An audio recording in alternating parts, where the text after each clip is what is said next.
Hello, everybody, and welcome along to the Event Industry News podcast with me, James Dixon, wishing you a very good morning, afternoon, or evening, whenever or wherever you are joining us from. And that introduction that I always give at the beginning of the podcast is very applicable today as we welcome our guest. Ravi Chalaka is the Chief Marketing Officer at Jifflenow and joins us from the Bay Area, Silicon Valley, over in California. Ravi, thank you very much for joining the podcast. Great to have you on the show. James, it's a pleasure to be on your show. Ravi is going to be talking to us today about return of investment, but particularly how that ties in with the Jifflenow platform, something that's been developed, as I said, out in Silicon Valley. Ravi is the Chief Marketing Officer, but has significant experience within the events industry as a Vice President. I think at this point, Ravi, we should very much welcome you to the podcast, but could you start by perhaps giving us an overview of your own professional experience prior to working at Jifflenow? Thanks, James. I've been in the industry, especially in the tech industry, for over 25 years. I've been, in the last 15 years, leading many marketing teams as Vice President of Marketing for large and small companies. My experience with events is all that 25 years, almost every year I would attend as many as a dozen different events, because that's one of the most important ways in which we reach our customers, talk to our partners, talk to press and analysts, and the whole works. So as a participant, as an attendee, as well as a major company that exhibits in large ways in events of different types and different verticals, I have a lot of knowledge about what goes on in the industry. And coupled with that knowledge comes an understanding of return of investment or return on investment, which is always, it can be quite an awkward phrase to talk to people about. It can create much debate and prompt much discussion amongst different people, depending on which way you look at it. I've heard some people in the past argue to me that really there's no such thing as return of investment. You know, there's no real way to monitor it. I think the reality is that we're now in an age where we can utilize certain types of technology to at least clarify or generate some sort of analytical data that can support return of investment. What's your own particular take on it and how it's developed, both from your experience working as a marketing person for other companies and now working with a platform that can help support that? As a Vice President of Marketing at several major companies, one of my number one frustrations was the inability to convince my C-level counterparts that we are making a good investment with events. Events, as you know, could be number one or number two in a marketing budget.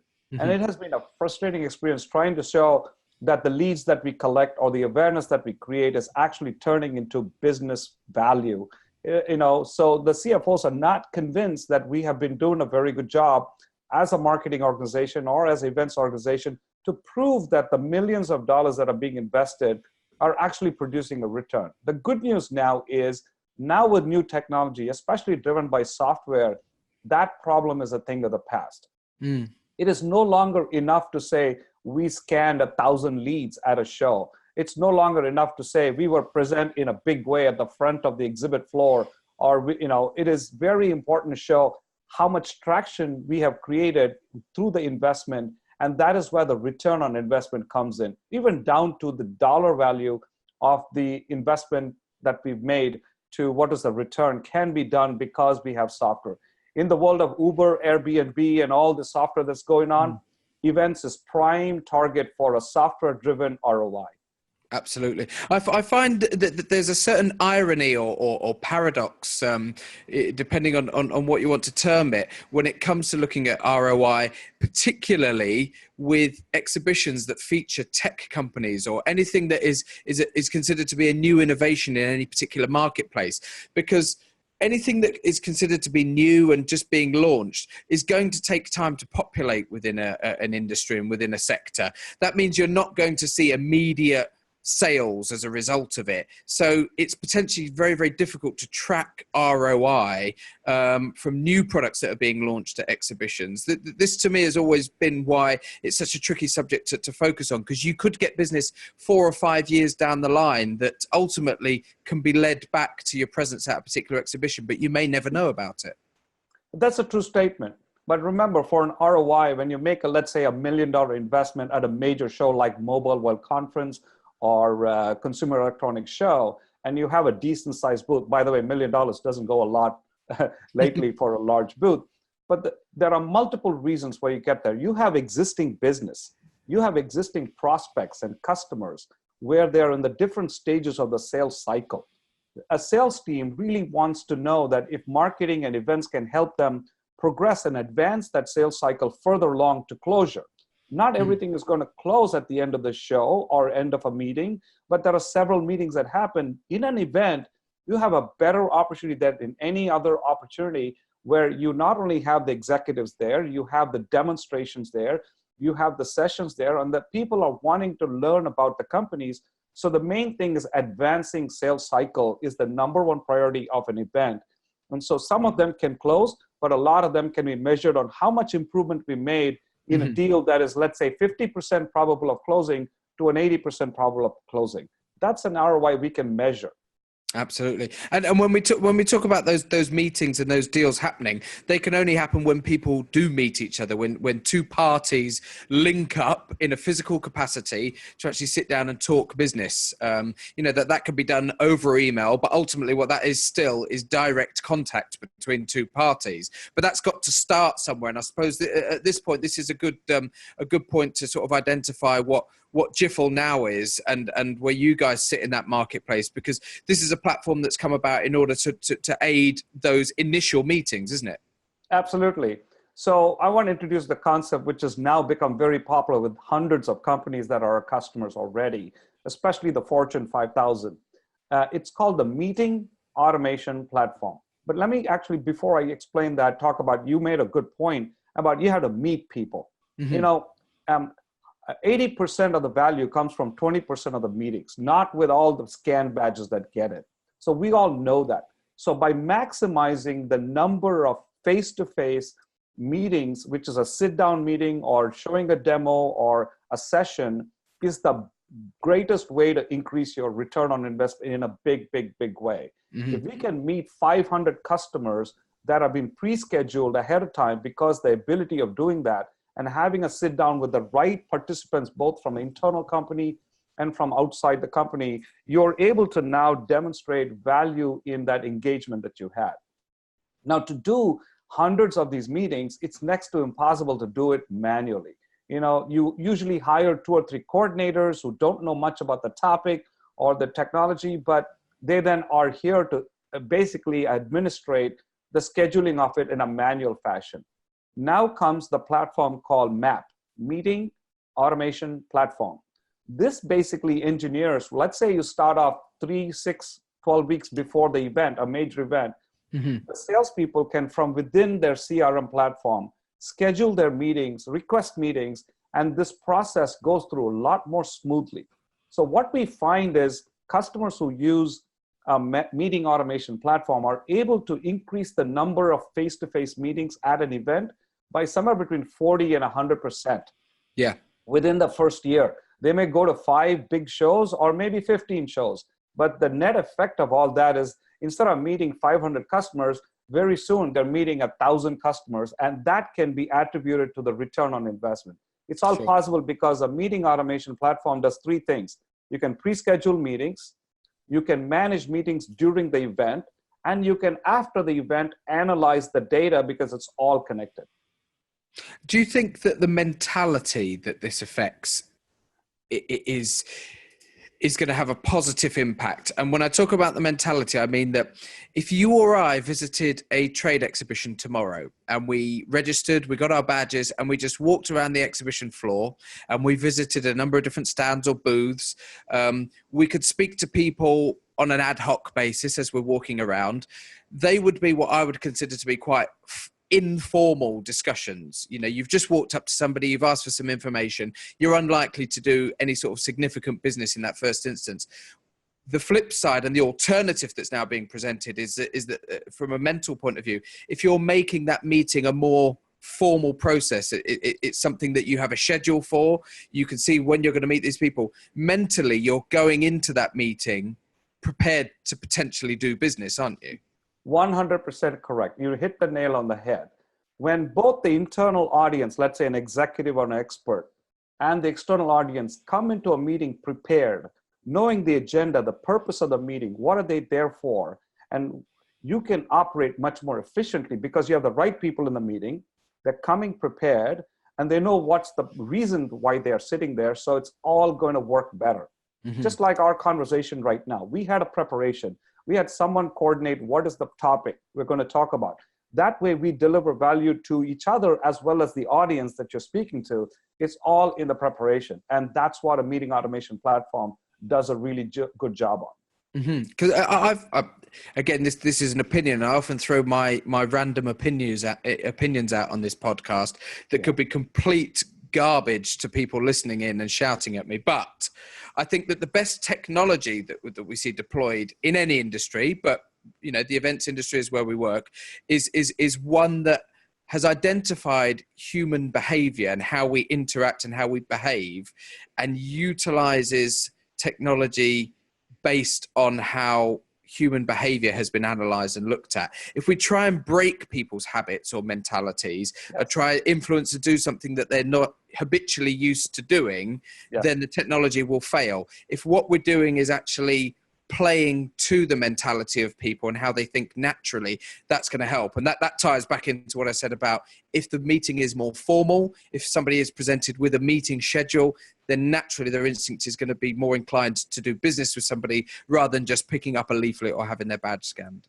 Right. And let me just elaborate on that. You're right on with the example. So very correct. You know, it's easy to say we have a meeting, but in fact, a meeting is a complete workflow. Just imagine the pre-meeting planning and scheduling. You have to create an agenda. You're going to invite participants. You need to know who the speaker is. You need to be able to manage logistics, the location. You need to send reminders, and you need to discuss metrics of what is it that we're expecting.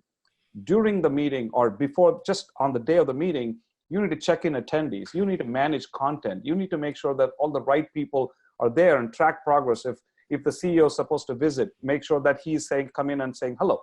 And post-meeting, all the next steps, the measurement, the analytics, the dashboards, these things don't happen automatically. And when you use a manual dependency, it's going to be, maybe you'll do well with 40 or 50 meetings. The minute you get past that, it's going to be all kinds of things going complex. And that's why the event managers feel very frustrated. They know what's important. They just don't have a way to solve it with just human power.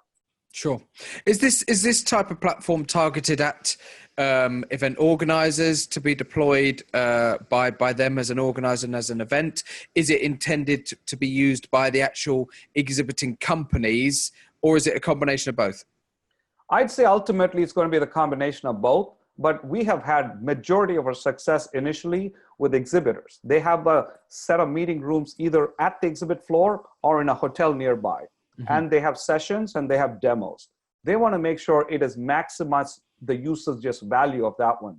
So they're the ones who have adopted this and embraced it. And we have hundreds of customers, including 50 of the Fortune 1000 customers. Some of the biggest names you can think of in the Silicon Valley actually use it. Mm-hmm. So now we are also finding organizers offering this to their exhibitors as a way, instead of each one having their own, they're able to integrate it with the event registration technology or the mobile app technology. So because the data exists about customers there, that can be tied back into the meeting automation platform. So ultimately, all of them can use this. And when we talk about return of investment and ROI, it's not something that's only applicable to big companies with big budgets. It's again, putting things into context, it's all relative to the size of your operation. You may have $1 million booth at a trade event and you may have 40 staff manning that. You may have dedicated meeting rooms that are incorporated within that booth. The flip side to that is you could have a small company with 2 or 3 staff, a small booth, who don't have the capacity to have a meeting room on their actual booth or on their stand, who might not be able to afford to actually have a hotel nearby with some meeting rooms booked into it. Then the beauty about that is that now more and more event organizers are actually dedicating part of their floor space to these one-to-one meeting zones, aren't they? Where people can just go and set up meetings. They can use platforms like this to set up the meetings, but they're giving them the exhibitors somewhere to actually physically conduct those.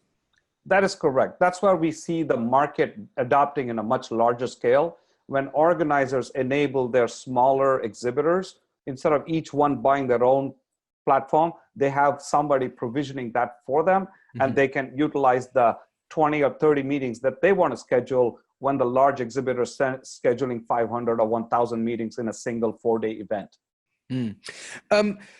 I'm always keen to ask about the development of new platforms like this. You know, some spring up relatively quickly and come to market, and that could be a good thing, that could be a bad thing, depending on what it is. In terms of Jifflenow, and speaking specifically about that platform, how long was the development of this? There are other meeting platforms out there. Why the desire to develop a new one, and what did you think you guys could do better and improve on? Jifflenow has been in business for 10 years now. And this product that we're talking about, which we call Jifflenow Event Meetings, for example, which is a meeting automation platform category, was developed by working with some major companies. So our founders went and sat with event managers and event professionals and says, what are your biggest challenges? We had a solution for scheduling, but they step by step over the last 10 years, and especially in the last 5 years, we have been meticulously supporting major companies with complex problems in making it easy for their salespeople to request meetings and for meeting managers to schedule meetings and to track it. So it was built by working closely with event professionals and solving their major concerns. And right now we have hundreds of people. They even, instead of calling us Jifflenow, they say, Jiffle, wow, you made my job so much easier.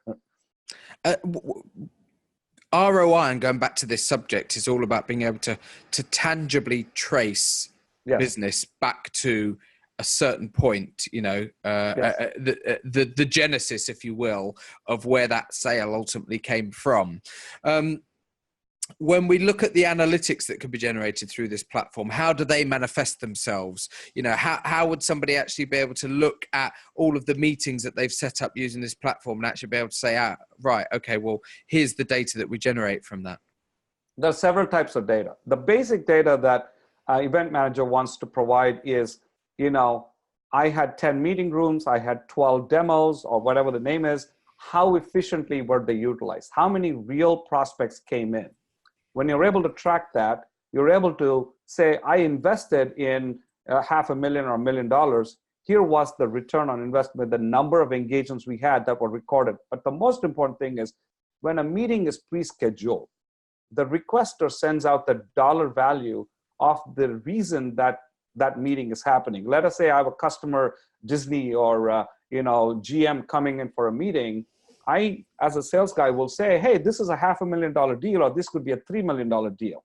That's why I want the senior executive of operations sitting in that meeting room, or I want the head of products sitting in the meeting room.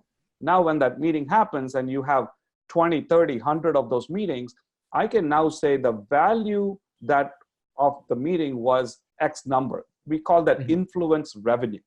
We have influenced the revenue of a big deal from point A to point B. Now, we also measure how many we did last year.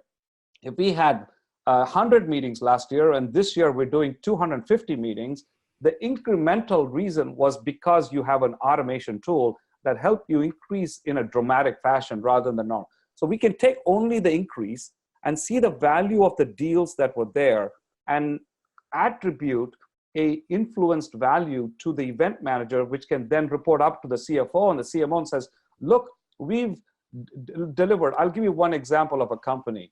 They started 3 years ago with me, a major software company. They had roughly about 900 meetings in their biggest event. Last year, they did 2,000 meetings. And they attributed, their calculation showed the total value of those 2,000 meetings was worth about $796 million. Wow. Now, when you present a number like that, everyone, CFO, the CEO, the CMO, pays attention, saying, let us continue to invest at an event because I can see the value it has delivered to me. What they don't want to hear is we collected 5,000 scanned badges, because those don't automatically turn into business. Sure. Now, some of those people, maybe 5-10% of the 5,000 leads, might want to have a fully scheduled meeting because they are a qualified customer. So right there on the floor, you can qualify the people walking in, not only because you can pre-schedule, you can also on event schedule them and say, tomorrow my expert will be here. We can have a 30-minute meeting with you because you're looking for a specific solution. And from a professional development point of view, if I was a chief financial officer in a company and I'd spent this amount on an exhibition, but I can see that we had meetings with potential business to this value, if Right. you then don't get any business from those meetings, and if nothing translates into an actual sale, the question then is not whether or not I got value from the exhibition organizer. The Yes. question then becomes one of the staff themselves. Do they need training? Do we need to support them in a different way to try and convert what were obviously very productive meetings into sales? The questions are then being asked in a different direction rather than the classic example, which is, oh, well, we spent a lot of money at that exhibition and we didn't get anything from it. It must be the exhibition's fault. Exactly. And you hit another very important point. Now, one of the data that I can produce is, here are the 40 salespeople or people who actually utilized the event and had customers who are already visiting there meet with some of the experts from the company. You can tell the remaining 500 salespeople, why aren't you scheduling? Because your deals are not progressing. And by the way, here's another important value of the meeting automation platform from Jifflenow. We integrate with Salesforce.com. We integrate with Marketo for the marketing automation. Now, that data doesn't just reside in the meeting automation platform. It is then transferred to Salesforce to see how, over number of connections, or over number of meetings and number of events, this deal has progressed with that face-to-face conversation. Right. And again, this comes back to the tangible tracking of business and where it's been sourced from. You said that Jifflenow has been in existence and available for a decade. Yes. What have you been able to trace in terms of attributable business as a result of the platform? Presumably, you've got long-term customers who've been using this over a prolonged period of time who can give you some really good headline figures. One of the beauties of software as a service, which is running on a cloud, you can track everything that's going on. Obviously, we will keep confidential information away from anybody. That's private customer data, but we know how many meetings are being scheduled. We know how much business is being discussed in those meetings. We understand how many executives are participating. I'll give you some examples. Over the last decade, with our software meeting automation platform, our customers have booked over 500,000 meetings at events. If you take just one example, Mobile World Conference, which just happened in February in Barcelona, we had 50 customers using our product, roughly 50 or 51. They combined booked about 15,000 meetings just in that one show. Right. You can track 15,000 meetings. And if you look at the decade's worth of data on revenue influenced, we have estimated close to $23 billion in revenue influenced by the companies that utilize the meeting automation platform. That is a number that will get the attention of the C-level suite. Absolutely. And that's what, and then if you look at the number of attendees, we've supported almost 2 million attendees. We can count, okay, there were, 3 participants from the customer, there were 2 internal executives at present. So that's 5 people that sit down for 30 minutes or 45 minutes and had a conversation. We're talking about 2 million. And obviously, most of that data was in the last 3-4 years when we started accelerating our business because more and more companies felt like they have to have this capability in their event arsenal. Absolutely. And I think the beauty that we're at and the stage that we've reached as an industry now is that for many, many years, it was too easy for exhibitors to point the finger at an exhibition organizer and say, I'm sorry, we're not going to book for next year because we didn't get any business from it. It was too, and there was very little that the exhibition organizer could do other than present the headline figures of how many people walked through the door of their event. I think the beauty now is that with the correct deployment of this type of technology, everybody can benefit, and organisers themselves are perhaps not left as open to attack from exhibitors, when the reality is that a lot of the time they're just lazy. Yes.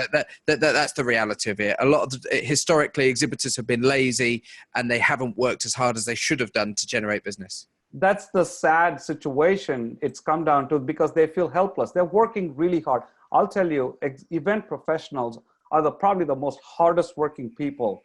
They don't get the credit for how much hard they work. The problem is they don't have access to the kinds of technology they need to make that event more successful to the business. Mm-hmm. And within the tools that they had, which is just add more people to keep things running smoothly, is the only option. Okay, you need to schedule a meeting. I'll hire a couple of admins who'll keep all the requests coming in and schedule the right people. And it's like a manual challenge.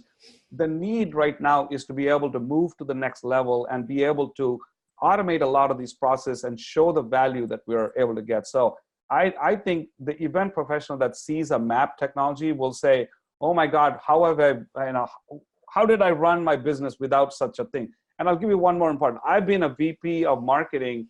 I have personally had to cancel big events that we invested in my previous company because I couldn't see the ROI. I said, I can't afford to spend another $1 million on the show. And there were several shows that I had to cancel because I couldn't prove. I was moving that money to some other investment, like, social media or, digital marketing, because I wasn't able to prove the ROI.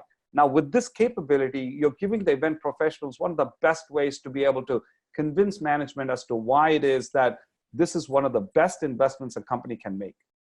Absolutely. Because you're physically meeting customers face to face. And by the way, it's not just customers. It could be partners.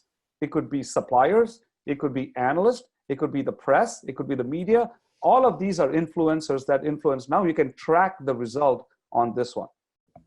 We've been talking on today's podcast to Ravi Chalaka. Ravi is the Chief Marketing Officer for Jifflenow and has joined the podcast today from his base over in the Bay Area of California, Silicon Valley, to everybody listening on today's podcast. If you want to find out a little bit more about Jifflenow, we've touched on some of the stuff that that they can do, as well as talking about the wider subject of ROI on today's podcast. If you do want to find out a little bit more, jifflenow.com, Jifflenow, jifflenow.com is the website, and you can find some quick videos, some demos on there, and all sorts of information about what those guys can do. And as Ravi has alluded to, they're obviously based over in California in the USA, but clearly working on a global level, having delivered clients in Barcelona very recently. So Ravi, thank you very much for taking the time out of your day to join the podcast.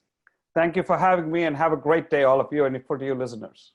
If you are listening to the audio-only version of today's podcast, don't forget to hop over to eventindustrynews.com. You can watch the video version of this podcast and in all of our previous podcasts. You can also check all the latest news and features from the various different sectors of the wider events industry, as well as some of the special supplements that Event Industry News has produced. If you are watching the video version of this via eventindustrynews.com, head over to your favorite podcast platform and follow the audio-only versions of these, download them and listen to them on your commute to and from work, or if you're in Ravi's particular circumstance, enjoying it while you're walking in the Californian sunshine. Thanks very much again to our guest Ravi Chalaka, and we'll see you on the next edition of the Event Industry News podcast. Thanks a lot and goodbye.